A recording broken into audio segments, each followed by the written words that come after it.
Hey, what's going on, PVA students? We're here for our next lesson in U.S. history.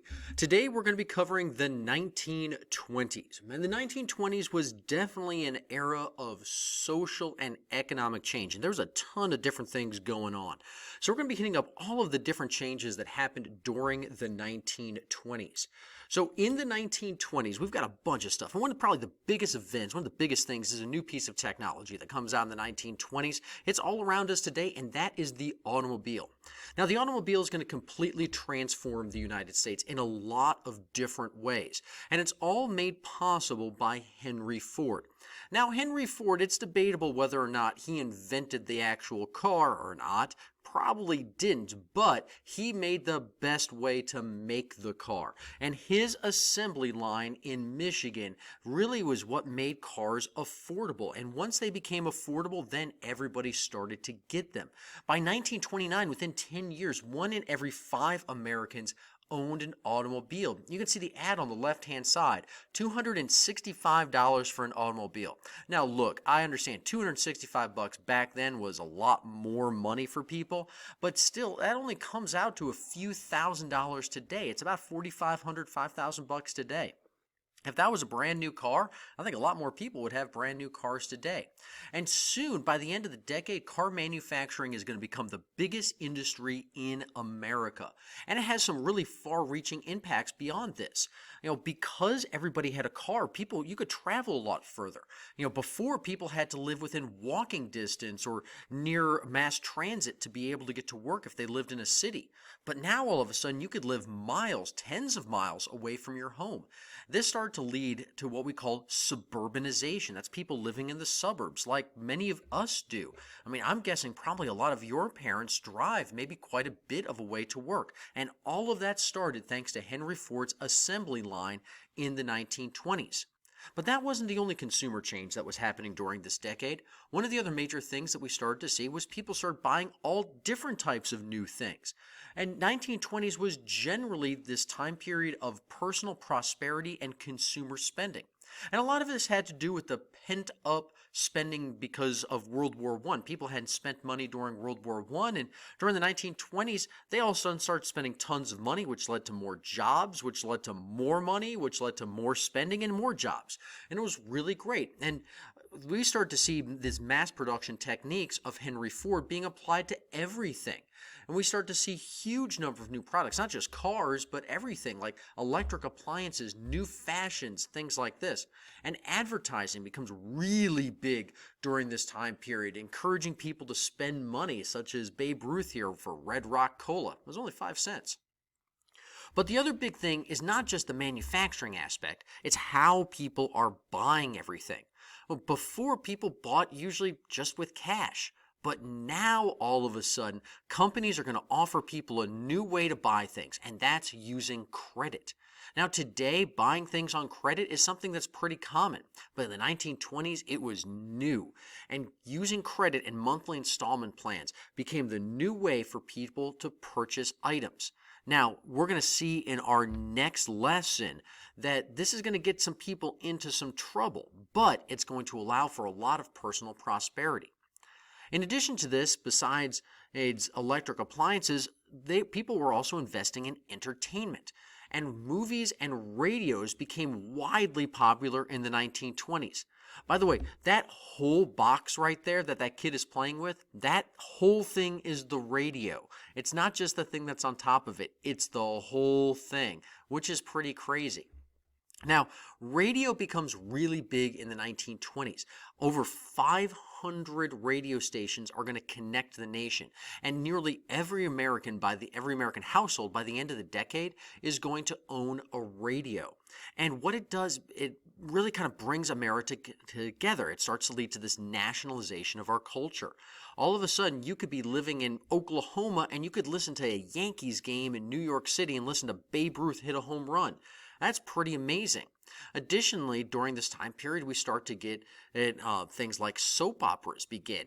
Things like All My Children and Days of Our Lives. Those all start as radio programs during the 1920s. Dramas, comedies, all different types of stuff come out on the radio. It becomes the biggest form of entertainment. But along with that were movies. And all of a sudden, we start to see movie stars. Charlie Chaplin, who you see pictured on the right-hand side, becomes the biggest movie star of the 1920s. And by the end of the decade, talking movies, where you actually hear sound, it's not just like pictures and words and the piano playing, become really, really big. By 1929, over 100 million people a week are going to the movies. Now, conservatives often didn't like the content of many of these movies, but they became really important at this time. Also making it big during this particular time period was music. And music was not just in the movies, but on radio, but also in live performances and on records. Now, today we've got a much different style of music, but back in the day it was Tin Pan Alley music. Now, today, music production happens all across the United States. For instance, if you go to Nashville, you're going to find country music. You go out to LA, it's going to be a pop music scene. Here in Atlanta, in the A, it's all about rap. But at this particular time, most music, in fact, 90% of all music in the United States was performed and recorded on just one street, and it was nicknamed Tin Pan Alley.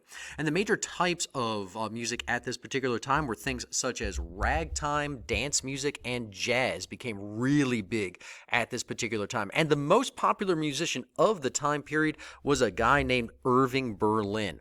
Now, he was the most popular ragtime composer of the 1920s, which is a particular style of music.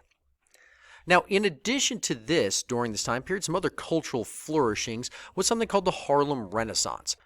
Now, one of the most important things with this Harlem Renaissance is the introduction of jazz music. And jazz really was all about increasing pride, especially in African American heritage. It's an African American musical styling comes out of New Orleans and the Harlem era and the Harlem Renaissance. And there's a couple major composers at this particular time that were fairly important. The most popular ones at this particular moment were people like Louis Armstrong and Duke Ellington. You see them over there. There's Louis playing his famous trumpet. Now, in addition to the Harlem Renaissance, not only is it about music, but also all other cultural stylings. And probably the most famous was in the field of literature. And the most famous poet of the Harlem Renaissance was a guy named Langston Hughes. You're going to need to know him. He wrote poems and novels about Black pride and about the Black experience in the United States. Now, a lot of this happened because of people moving to the cities. And we have people moving to the cities for a variety of different reasons. Jobs, transportations, opportunities, things like that are all going to bring people to the cities. And cities are growing during the 1920s. And a big reason why the cities are growing is by all the immigrants that are coming to the United States. And immigration, once again, picks up after World War I.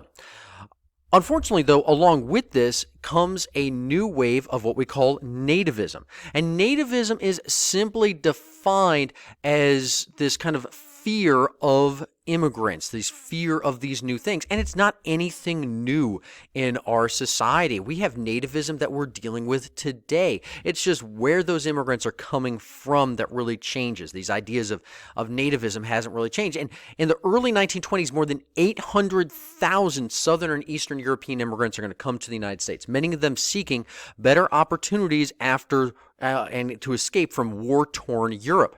However, especially rural Americans and conservative Americans are going to many times think of these immigrants as un-American, non-Protestant, anarchists, socialists, maybe even communists. And so we start to see the beginnings of what is referred to as the Red Scare in the United States. And many people are going to be very concerned. We see people like Eugene V. Debs is going to start the Socialist Party. Now, really quickly, because you're going to see this on your vocab quiz, you need to know the difference between socialism and communism. So socialism is where the government controls and owns most of the different factors of production. So they own a lot of the factories, they provide a lot of things. Communism, on the other hand, is ruled by just one party. So on the quiz, make sure that you're choosing communism for the political system and socialism for the economic system that's going on. So you can have a socialist country, but have a democracy where people are voting for it. Communism is just one group of people, one political party in control of everything. So because of this fear, this red scare, this scare of communism and socialism, what starts to happen is that Congress is going to pass several immigration restrictions, both 1921 and 1924. And these immigration restrictions, the most famous being the National Origins Act and in 1924 the Immigration Quota Act, are going to place a maximum on how many immigrants could enter the United States each year. You can see in the cartoon Uncle Sam there kind of limiting in, putting this gate on this funnel of immigrants coming in from Europe.